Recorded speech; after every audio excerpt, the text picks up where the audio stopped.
हाँ बच्चों, आज हम कक्षा 9 में सामाजिक विज्ञान विषय के अंतर्गत इसका उपविषय अर्थशास्त्र।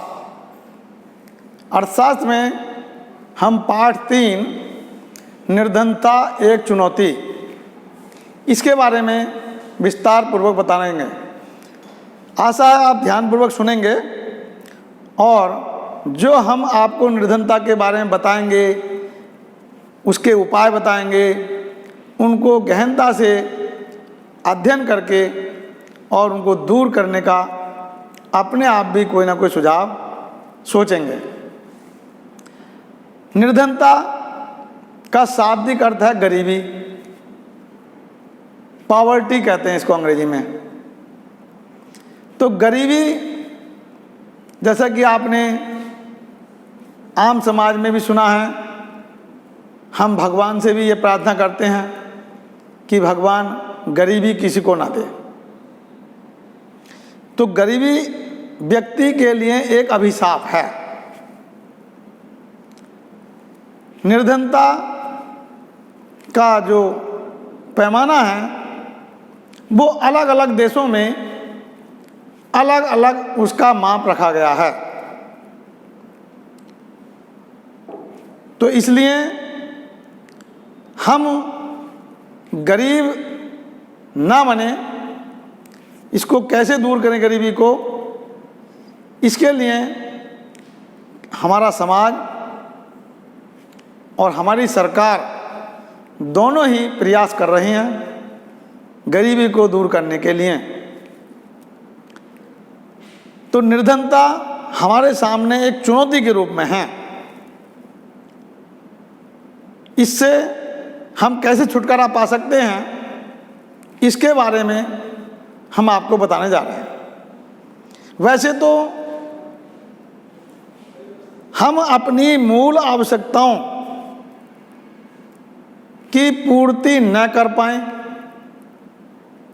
तो भी हम गरीबी की श्रेणी में आते हैं। कोई भी व्यक्ति अपनी मूल आवश्यकताओं की पूर्ति करने में यदि वो अक्षम है, जो उसकी रोजमर्रा की आवश्यकताओं की वस्तुएं हैं मिनिमम, यदि वो उन्हें खरीदने में भी या उन्हें खाने पीने में भी अक्षम है, उसके अंदर उसकी सामर्थ्य नहीं है खरीदने की, उसके पास इतना पैसा नहीं है, परिवार बड़ा है, कमाने वाले एक हैं या 2 हैं, तो हम अपनी आवश्यकताओं की पूर्ति भी नहीं कर पाते। ऐसी स्थिति में हम गरीब माने जाते हैं, हम निर्धन माने जाते हैं। यह निर्धनता की एक इकाई है, जीवन रेखा की एक रेखा जिसको मान लेते हैं। ऐसी रेखा मानी गई है कि जो व्यक्ति अपने परिवार की और अपने स्वयं की मूल आवश्यकताओं की पूर्ति न कर पाता है, उसको गरीबी रेखा से नीचे रखा जाता है। हमारे देश में 2011 और 12 में लगभग 26 करोड़ लोग निर्धनता की रेखा से नीचे जीवन यापन कर रहे थे। धीरे धीरे सरकारें बदलती गईं, लोग शिक्षित होते चले गए, तो इसको हम कम करने की दिशा में और हमारी सरकारें इसको कम करने की दिशा में अनेक कदम उठा रही हैं, जिनका हम लाभ भी ले रहे हैं, लाभ उठा रहे हैं उनसे, और हम अपनी मूल आवश्यकताओं की पूर्ति करते हुए अपने जीवन को सुधारने का प्रयास कर रहे हैं। इसके बारे में निर्धनता के 2 विशिष्ट मामले मैं आपको सुनाता हूँ। तो निर्धनता के 2 उदाहरण देता हूँ मैं आपको। पहला उदाहरण है एक रामशरण दास, जो झारखंड प्रदेश के रांची शहर में रहते हैं। वे अपने परिवार का पालन पोषण करने के लिए किसी प्राइवेट फैक्ट्री में काम करते हैं, उनको वहाँ 1500 रुपये प्रति माह वेतन मिलता है। उनके 4 बच्चे हैं, एक पत्नी है, एक स्वयं है, 6 सदस्य हैं। उनके माता पिता गांव में रहते हैं और उनकी देखरेख करने के लिए जिम्मेदारी भी रामशरण और उनके भाई जो दूसरे शहर में रहते हैं उनके ऊपर है। तो इस प्रकार उन 1500 रुपये में रामशरण के बच्चों की पढ़ाई और उनकी मूल आवश्यकताओं की पूर्ति करना, उनकी पत्नी की देखभाल करना संभव नहीं हो पाता, क्योंकि आजकल के समय में महंगाई इतनी है कि बाज़ार में यदि हम 1500 रुपये दे कर जाएँ तो शायद राशन पानी भी 1 महीने का हमें नहीं मिल पाएगा 6 व्यक्तियों के खाने पीने के लिए, तो बहुत कम हुआ ना। तो बच्चों ये समझ लो कि वो परिवार निर्धनता की श्रेणी में माना गया। अब उसे बच्चों की ना पढ़ाई लिखा से कर सकता है, विद्यालय नहीं भेज सकता, उनको अच्छे वस्त्र नहीं पहना सकते, उनको अच्छी भोजन नहीं खिला सकते, नहीं जो पोषण तत्व होते हैं जो हमारे शरीर के लिए आवश्यक होते हैं। और बच्चों में विशेष रूप से पोषण तत्व की अगर कमी हो जाती है तो बच्चा अपंग भी हो सकता है, गूंगा और बहरा भी हो सकता है, कमज़ोर रह जाता है, विकलांग हो जाता है। तो इस प्रकार से हम उसके सेहत पर यदि ध्यान नहीं दिया तो उसके अंदर बहुत सारी विकृतियाँ आ जाती हैं। तो बच्चों ये थी एक रामशरण दास की कहानी। तो वो गरीबी रेखा से नीचे अपना जीवन यापन कर रहा है, किंतु अपने बच्चों को ना अच्छा खाना दे पा रहा है, ना अच्छे वस्त्र पहना पा रहा है, ना उन्हें अच्छी शिक्षा दे पा रहा है, विद्यालय नहीं भेज पा रहा है, क्योंकि उसके पास पैसा नहीं है और वो गरीबी की रेखा से जीवन नीचे व्यापन कर रहा है। यह है निर्धनता। एक उदाहरण दिया मैंने आपको। दूसरा उदाहरण देता हूँ। मेरठ के पास एक गांव में एक लखा सिंह रहते हैं और वो लखा सिंह अपने परिवार का पालन पोषण कैसे करते हैं उनके बारे में सुनिए। वे इतने गरीब हैं कि किसी भूमि उनके पास है नहीं, जमीन नहीं है, तो वह किसी अधिक जमीन वाले के काम करते हैं, खेती के काम में लग जाते हैं, जहां उन्हें प्रतिदिन 50 रुपये ही मिलते हैं। क्यों? क्योंकि उनको उन 50 रुपये लेने के लिए भी मजबूर हैं वो, क्योंकि उन्हें कहीं काम नहीं मिलता, क्योंकि वो पढ़े लिखे तो हैं नहीं, विद्यालय गए नहीं, और इसके साथ साथ उनके जो परिवार के बच्चे हैं, जो उनकी पत्नियां हैं, यानी परिवार बड़ा है। तो मैं एक उदाहरण दे रहा हूँ लखा सिंह का। उनके परिवार में और भाई बहन भी हैं, तो उनके बच्चे हैं, लड़कियां हैं, लड़के हैं, पत्नी है, उनके भाई की पत्नी है। इस प्रकार से परिवार बड़ा है और आमदनी है नहीं, पहले से ही पढ़े लिखे नहीं हैं, कमज़ोर भी हैं क्योंकि स्वास्थ्य अच्छा नहीं रहता, इसलिए वो 50 रुपये में भी काम कर देते हैं। उनकी जो महिलाएं हैं, चाहे वो लड़की हों, पत्नी हों, वो भी उन खेतों में कटाई, खेतों की कटाई करना, निराई गुड़ाई करना, वो काम करती हैं। उन किसानों के यहाँ जिनके पास ज़मीन है, वो भी उनके खेतों में काम करती हैं। तो इस प्रकार से उनके खाने पीने की व्यवस्था भी ठीक प्रकार से नहीं हो पा रही है। तो इसलिए वो गरीबी की रेखा से नीचे माने गए, क्योंकि उनकी खुद स्वयं की आवश्यकताएं भी पूरी नहीं हो पा रही हैं। तो ऐसे मैंने आपको जो 2 उदाहरण दिए 2 प्रदेशों के, उत्तर प्रदेश में मेरठ जिला का एक उदाहरण दिया मैंने आपको, झारखंड प्रदेश के रांची शहर का एक उदाहरण दिया, उसके गांव का उदाहरण दिया। ये 2 विशिष्ट मामले मैंने आपको सुनाए। इसके बाद में हम चलते हैं निर्धनता के जो हमारे पास कारण क्या हैं। तो निर्धनता के हमारे पास कारण है, पहला कारण है भूमिहीनता। यानी अभी भी हमारे पास गांव में भी कुछ ऐसे किसान हैं जिनके पास भूमि नहीं है। तो किसान तो खैर कहलाएंगे नहीं, पर तो गांव में रहते हैं इसलिए किसानी के काम में लगे रहते हैं। वो अपनी किसानी नहीं करते, जिनके पास भूमि होती है उनके यहाँ काम करते हैं, तो वो भूमिहीन हो गए, भूमिहीन किसान माने गए वो, क्योंकि काम खेतियाँ करते हैं इसलिए किसान माने गए, किसानों की श्रेणी में आए, किंतु भूमि नहीं है उनके पास, वो भूमिहीन किसान है। तो इस प्रकार से वो भूमि न होते हुए भी दूसरों की भूमि पर अपना काम करते हैं खेती का, और जो मिल जाता है पारिश्रमिक वो ले लेते हैं, अपने बच्चों का और अपना जीवन यापन करते हैं।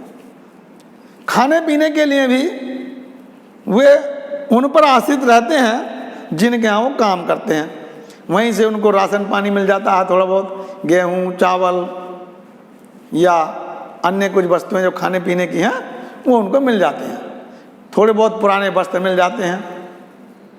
तो इस प्रकार से वो अपना जीवन यापन कर रहे हैं जो गरीबी की रेखा से बहुत नीचे है। तो ये तो हुई भूमिहीन किसानों की भूमिहीनता भी एक इसका कारण है। दूसरा कारण है बेरोजगारी। यानी पहले से ही जो गरीब है उनके वो शिक्षित भी नहीं है, तो उनके बच्चों को पढ़ाने के लिए भी उनके पास पैसा नहीं है, वो उन्हें विद्यालय नहीं भेज सकते क्योंकि वो फीस देनी पड़ती है। आजकल तो अच्छी शिक्षा के लिए बहुत मोटी रकम जाती है। इंग्लिश मीडियम विद्यालय में भेजना चाहते हैं तो सामान्य लोग भी नहीं पढ़ा पाते, इतनी फीस है। तो इस प्रकार से वो अशिक्षित हैं और उनके बच्चे भी अशिक्षित रहे। उसके बाद कि वो पूर्ण भोजन जो पोषक तत्व वाला आहार है वो नहीं ले पाते, इसलिए वो मानसिक और शारीरिक दृष्टि से भी कमज़ोर रह जाते हैं। आगे चलकर उनको कोई अच्छा रोजगार नहीं मिल सकता, अच्छी नौकरी नहीं मिल सकती क्योंकि वो पढ़े लिखे नहीं हैं, तो इसलिए वो बेरोजगार हो जाते हैं। और उस बेरोजगारी के कारण वो गरीबी की रेखा से ऊपर जा ही नहीं पाते, वो बेचारे फिर कम मजदूरी पर काम करने के लिए ही विवश रहते हैं क्योंकि वो शिक्षित नहीं हैं, वो स्वस्थ नहीं हैं। तो ये भी बेरोजगारी इसका एक कारण है। परिवार का आकार, ज़्यादातर जो बड़े परिवार हैं और उनमें कमाने वाले कम हैं, जैसे मानिए किसी व्यक्ति के पास 8 बच्चे हैं और किसी व्यक्ति के पास 1 बच्चा है, तो 8 बच्चों वाला जो परिवार है उसके लिए खाने पीने की सामग्री अधिक चाहिए, खर्चे भी अधिक होंगे, और कमाने वाला है 1 व्यक्ति, उनके पापा हैं, तो वो उतना पैसा नहीं कमा पाते जितना कि उनकी आवश्यकताओं की पूर्ति के लिए होना चाहिए। तो इस प्रकार से परिवार का आकार यदि बड़ा है तो हम अवश्य रूप से गरीबी के कगार पे ही जाएंगे। कुछ लोग गांव में अभी भी कहते हैं अरे साहब परिवार क्या बड़ा है, ये तो अल्लाह की देन है। किसी से पूछते हैं कि भाई तुम्हारे कितने बच्चे हैं, तो कहते हैं ज़्यादा नहीं है, बस 1 दर्जन है। अब 1 दर्जन को वो ज़्यादा ही नहीं मानते, तो वो बड़ा परिवार जब 1 दर्जन बच्चे हैं तो ना तो उन 12 बच्चों को या 10 बच्चों को जिनके पास हैं, 8 बच्चे भी हैं, 4 हैं, 6 हैं, उनको अच्छी शिक्षा या अच्छे स्कूल में नहीं भेज सकते, अच्छी शिक्षा नहीं दिला पाते, और अच्छी शिक्षा के अभाव में वो वहाँ के वहीं रह जाते हैं और उन्हें भी अच्छी नौकरी नहीं मिल पाती। तो इसलिए परिवार को भी सीमित रखना है, जैसा कि सरकार का नारा है हम 2 हमारे 2। अब कुछ और ऐसे परिवार अब तो निकल के आ रहे हैं कि वो एक बच्चे के बाद ही बच्चा नहीं करते दूसरा। ऐसे भी कुछ लोग हैं, वो पढ़े लिखों की श्रेणी में आते हैं और अपने आमदनी को कम नहीं देखना चाहते। ज़्यादा परिवार बड़ा होगा तो आमदनी बढ़ जाएगी, इसलिए वो सीमित परिवार पर विश्वास करते हैं और वो आगे बढ़ जाते हैं। किंतु जिनका परिवार का आकार बड़ा है वो हमेशा गरीबी के कारण ही पिछे रहते हैं। तो ये परिवार के आकार पर भी निर्भर करता है। इसमें भी हमें सोच समझ करके कदम उठाना है, जिसके कि हमारा भविष्य या हमारे बच्चों का भविष्य उज्जवल हो। ठीक इसके प्रकार में है निरक्षरता, यानी अशिक्षा को दूर करना है। अगर हम निरक्षर रहेंगे, बिना पढ़े रहेंगे, तो हम अच्छी नौकरी पा ही नहीं सकते। अच्छी नौकरी वही पा सकता है जो अच्छे स्कूल में पढ़ा हो, अच्छी शिक्षा ग्रहण की हो, टेक्निकल लाइन उसके हाथ में हो, यानी स्वयं आत्मनिर्भर बन सकता है। तो इस प्रकार से ऐसे व्यक्ति निर्धनता से हम छुटकारा पा सकते हैं जो टेक्निकल लाइन या अच्छे पढ़े लिखे होते हैं या स्वयं रोजगार अपना करते हैं, स्वयं टेक्निकल होते हैं, टेक्नीशियन बन जाते हैं जो, तो वो इससे छुटकारा पा सकते हैं। तो ये कारण भी निरक्षरता का हमारे लिए एक अभिशाप है। हम अच्छी शिक्षा ग्रहण करें, परिवार को सीमित रखें, तो हम बेरोजगारी को दूर कर सकते हैं और निर्धनता को दूर कर सकते हैं। इसके आगे खराब स्वास्थ्य यानी कुपोषण। जब हमारा परिवार बड़ा होगा, बच्चे ज़्यादा होंगे, तो हमें अच्छा पोषक आहार नहीं मिलेगा, और अच्छा पोषक आहार नहीं मिलेगा तो हम कुपोषण के शिकार हो जाते हैं और हमारे स्वास्थ्य पर उसका बहुत अधिक प्रभाव पड़ता है। क्यों?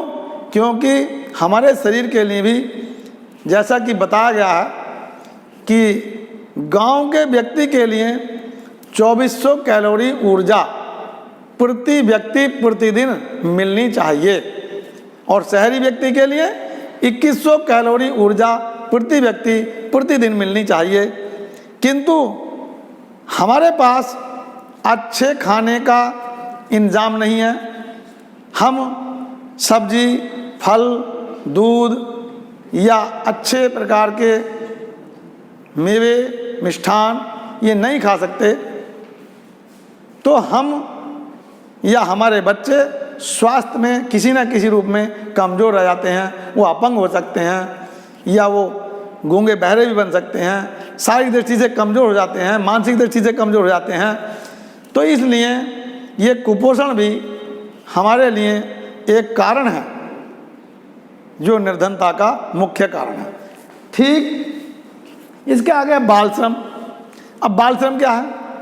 परिवार बड़ा है तो अब सरकार कहती है कि 14 वर्ष से कम बच्चे जो किसी भी फैक्ट्री में, होटल में, कारखाने में काम नहीं करेंगे, किंतु मजबूरी है उनकी, उनके खर्चे नहीं चल पाते, तो वो अपने बच्चों को भी होटलों में, कारखानों में, खेती के काम में लगा देते हैं, क्योंकि उससे उन्हें थोड़ा बहुत पैसा मिलता है, तो परिवार के पालन पोषण में सहारा मिलता है।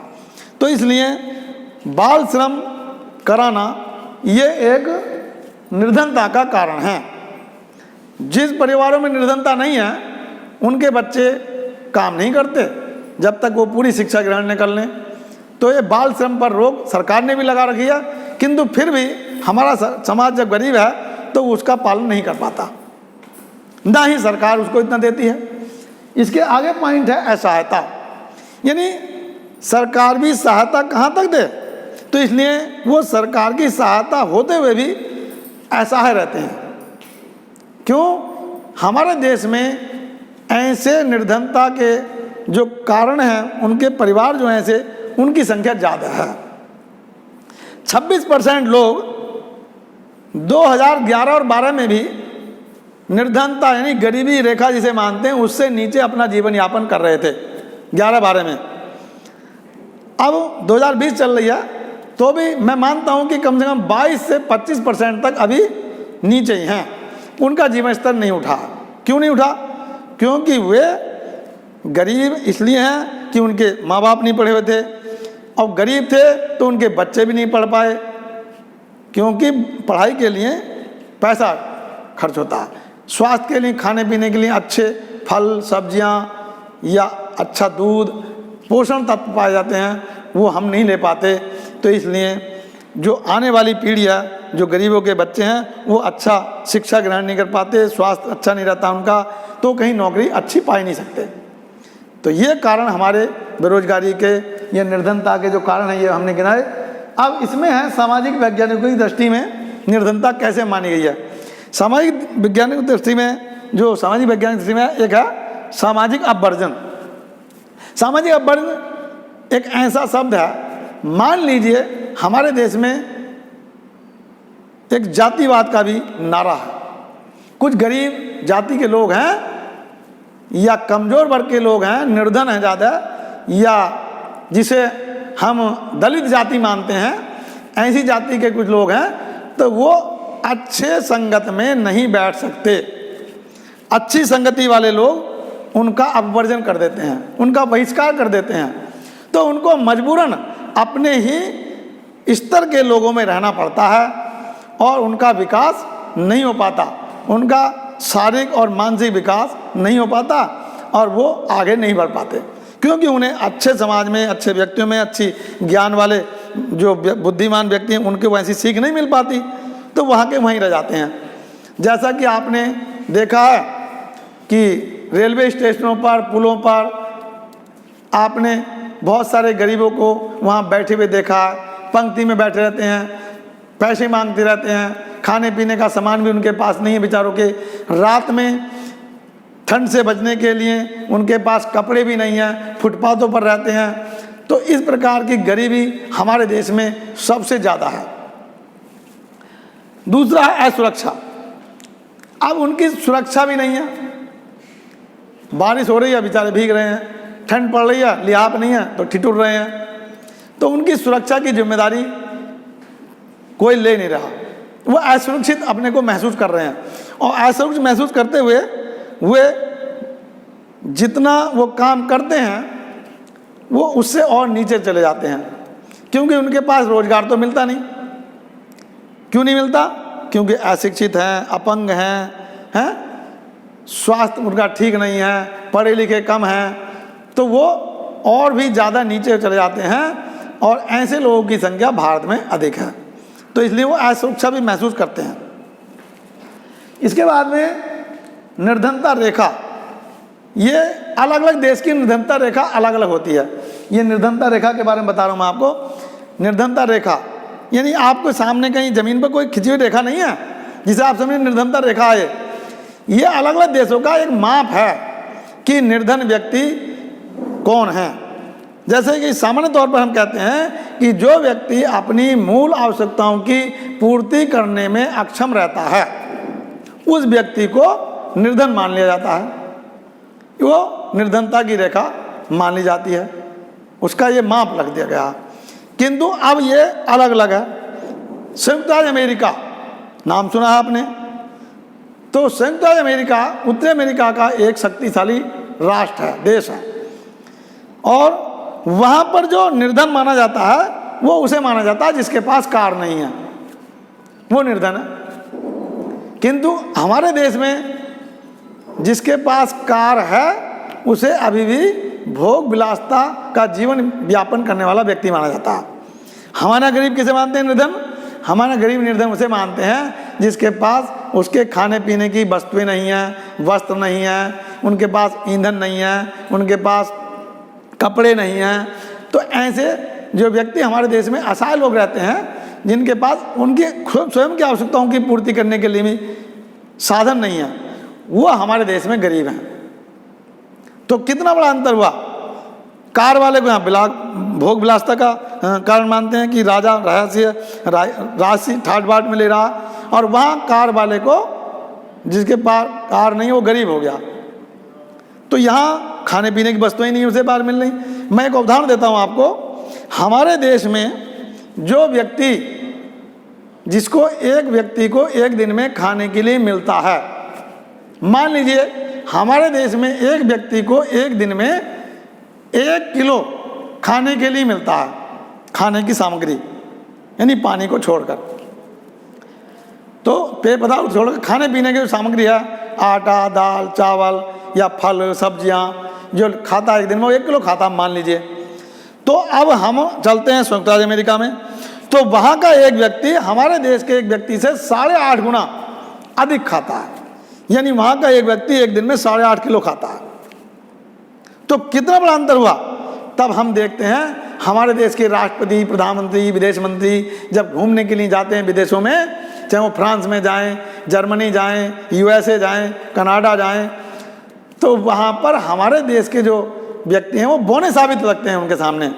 उनके सामने जब बराबर में खड़े होते हैं तो बहुत छोटे दिखाई देते हैं, क्योंकि उनकी हेल्थ बहुत तकड़ी है, उनको प्रतिदिन कैलोरी ऊर्जा अधिक मिलती है, उनका शुरू से ही स्वास्थ्य बढ़िया है, खाने पीने का सिस्टम बढ़िया है, तो उनके पास पैसा अधिक है, प्रति व्यक्ति आय अधिक है, प्रति व्यक्ति कैलोरी अधिक ऊर्जा लेते हैं हमसे। वो कुपोषण के शिकार नहीं है, उन्हें पोषक तत्वों वाला आहार मिलता है, उनका मुंह हर समय खाने के लिए चलता रहता है, थोड़ी थोड़ी देर में।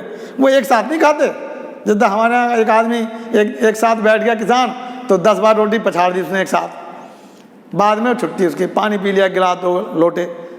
अब वहाँ ऐसा नहीं करते, वहाँ तो थोड़ा थोड़ा खाते हैं, 1 घंटे बाद 2 घंटे बाद उनका मुंह चलता रहता है, नाश्ता चलता रहता है, थोड़ा थोड़ा पानी पीते रहते हैं, पेय पदार्थ लेते रहते हैं, तो उनका स्वास्थ्य बढ़िया है। और स्वास्थ्य बढ़िया है तो कहा कि अच्छे स्वास्थ्य में ही अच्छा मस्तिष्क निवास करता है। ये sound mind is a sound body. तो हमारे देश में रहने वाले व्यक्ति बहुत ही कमज़ोर हो जाते हैं, क्योंकि वो अपना पोषक तत्व या आहार अच्छी प्रकार से नहीं ले पाते। इसी प्रकार से अब मैं इसको थोड़ा और बताता हूँ कि निर्धनता को हम कैसे दूर कर सकते हैं। ये उपाय बता रहा हूँ आपको। सरकार ने हमारे देश में रहने वाले गरीबों के लिए, जो नौकरी नहीं कर पाते, कहीं पढ़े लिखे नहीं हैं, उनके लिए एक योजना सन 2005 में चलाई जिसका नाम है मनरेगा, यानी महात्मा गांधी राष्ट्रीय ग्रामीण रोजगार योजना। गांव में आप देख रहे हैं, सभी बच्चे जानते हैं, ज़्यादातर गांव के रहने वाले बच्चे हैं कि मनरेगा क्या है। कहीं सड़क पड़नी है, कहीं नाली बननी है, कहीं काम होना, श्रमदान होना है, तो गांव में जो प्रधान के अंडर में जो व्यक्ति होते हैं वो उनको ले जाते हैं, 1 घंटा काम कराया और पूरे दिन की वो हाजिरी चढ़ा दी उसकी। तो अब सरकार ने कम से कम 100 दिन, 1 वर्ष में 100 दिन रोजगार देना निश्चित किया है। वो मनरेगा के अंतर्गत आता है, उसका पैसा सरकार उनके खाते में डाल देती है। अब होता क्या है, इसका दुरुपयोग होता है। दुरुपयोग क्या होता है, देखो, प्रधान के खाते में तो वो पैसा आएगा नहीं, वो आएगा उन मजदूरों के खाते में जो मनरेगा में काम कर रहे हैं, किंतु प्रधान उन्हें ले जाता है, 1 घंटा काम करा, पूरे दिन की मजदूरी चढ़ा दी, तो प्रधान उनसे वो पैसा कुछ अभाग जो उनसे ले लेता है, तय कर लेता है पहले। तो अब मजदूर उन्होंने काम करा 30 दिन, चढ़ा दिए उनके 60 दिन, तो वो बिना करे उन्हें जो मिल रहा है तो वो भी नहीं कहते कि हम नहीं रहना दें, वो भी दे देते हैं। तो इसलिए इसको पूरा लाभ उनको नहीं मिल पाता, नहीं पूरा काम वो करते हैं। किंतु सरकार ने तो सहायता की, उपाय तो ढूंढा। दूसरा है प्रधानमंत्री रोजगार योजना, 1993 में ये लागू की गई थी। प्रधानमंत्री के द्वारा स्वयं रोजगार के लिए पैसा देना, बैंकों से ऋण लेकर के कोई ना कोई रोजगार खोलें, दुकानदारी करें, व्यापार करें, दुग्ध उत्पादन है, मत्स्य पालन है, मुर्गी पालन है, सुअर पालन है, इस सब प्रकार के सरकार ने सहायता दी कि स्वरोजगार करो आप। तो ये प्रधानमंत्री रोजगार योजना ये शुरू की गई थी 1993 में, इसका लाभ उठा रहे हैं। तो ये भी एक बेरोजगारी या निर्धनता को दूर करने का उपाय है, हम अच्छा पैसा कमा सकते हैं। ग्रामीण रोजगार योजना ये 1955 में लागू की गई थी। ग्रामीण रोजगार योजना यानी गांव में रहने वाले लोगों के लिए कुछ ना कुछ रोजगार करना। तो इसलिए सरकार हमारी बहुत सहायता कर रही है। अब कुछ व्यक्ति उस सहायता को लेना नहीं चाहते, भले वो बेरोजगार घूम रहे हैं, क्योंकि उन्हें गांव की बैंकों से लोन लेना या शहर की बैंकों से लोन लेना वो अच्छा नहीं लगता। क्योंकि कुछ केस ऐसे होते हैं, कुछ लोग लेकर के भूल जाते हैं तो उनके कुल की वारंट होकर के घर भी बिक जाते हैं, उनकी ज़मीन भी नीलाम हो जाती है, तो लोग डरते हैं कुछ। तो इसका फायदा भी जो निर्धन रेखा से ऊपर हैं वही ले लेते हैं। नाम उनका चलता है निर्धन का, और उनके नाम पर भी वो अपना पैसा ले लेते हैं, 33% छूट पा लेते हैं। तो गरीब लोग डरते हैं।